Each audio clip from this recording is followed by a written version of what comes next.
অস্ত্রবিরতির সম্ভাবনাকে উড়িয়ে দিয়ে লেবাননে হিজবুল্লাহর অবস্থান লক্ষ্য করে সর্বশক্তি দিয়ে হামলা চালানোর নির্দেশ দিয়েছেন দখলদার ইসরায়েলের প্রধানমন্ত্রী বেনিয়ামিন নেতানিয়াহু, যার ফলে ক্রমশই তীব্র থেকে তীব্রতর হচ্ছে মধ্যপ্রাচ্যের পরিস্থিতি। আর এর মূলে রয়েছেন বর্বর দেশ ইসরায়েলের কসাইখ্যাত এই প্রধানমন্ত্রী। তার নির্দেশেই গাজার পর গত সোমবার থেকে লেবাননে ব্যাপক বিমান হামলা চালিয়ে যাচ্ছে ইসরায়েলি বাহিনী, এমনকি প্রস্তুতি নিচ্ছে স্থল অভিযানেরও।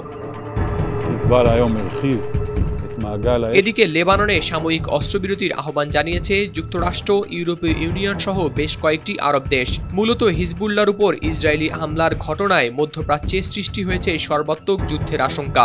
এরই পরিপ্রেক্ষিতে ২৬ সেপ্টেম্বর বৃহস্পতিবার সকালে খবর প্রকাশ হতে থাকে হিজবুল্লাহর সঙ্গে আগামী কয়েক ঘন্টার মধ্যে হবে ইসরায়েলের অস্ত্রবিরতি। কিন্তু এই খবর প্রত্যাখ্যান করে নেতানিয়াহু জানান তিনি নির্দেশ দিয়েছেন লেবাননে সর্বশক্তি দিয়ে হামলা চালানোর। এ ব্যাপারে নেতানিয়াহুর দপ্তর থেকে দেয়া বিবৃতিতে বলা হয়েছে, অস্ত্রবিরতির এই প্রস্তাব যুক্তরাষ্ট্র ও ফ্রান্সের। প্রধানমন্ত্রী এটি এখন পর্যন্ত দেখেননি। ২৫০টিরও বেশি ডিজাইন অপশন নিয়ে ওয়ালটন স্মার্ট ফ্রিজ, বোঝে আপনার প্রয়োজন।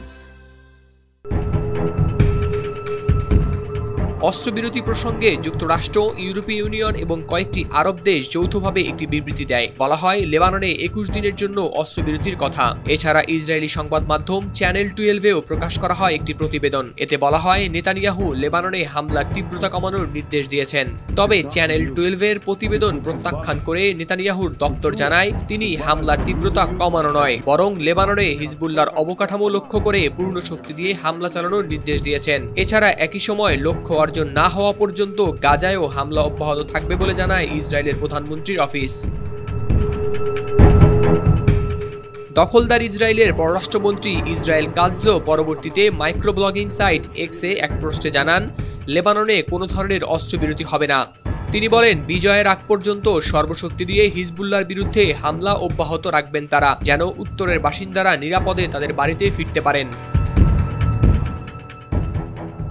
গত বছরের ৮ অক্টোবর থেকে হামাসের সমর্থনে ইসরায়েলের উত্তরাঞ্চলের বসতিতে হামলা চালানো শুরু করে হিজবুল্লাহ। এর ফলে দখলদার ইসরায়েল তাদের ৭০,০০০ বাসিন্দাকে সেখান থেকে সরিয়ে নিতে বাধ্য হয়, যারা ফিরতে পারেননি এখনো। তাই ইসরায়েল চাইছে হিজবুল্লাহর উপর হামলা চালিয়ে তাদেরকে সীমান্ত থেকে সরিয়ে দিতে, যেন উত্তরের বাসিন্দারা ফিরতে পারেন তাদের বাড়িতে।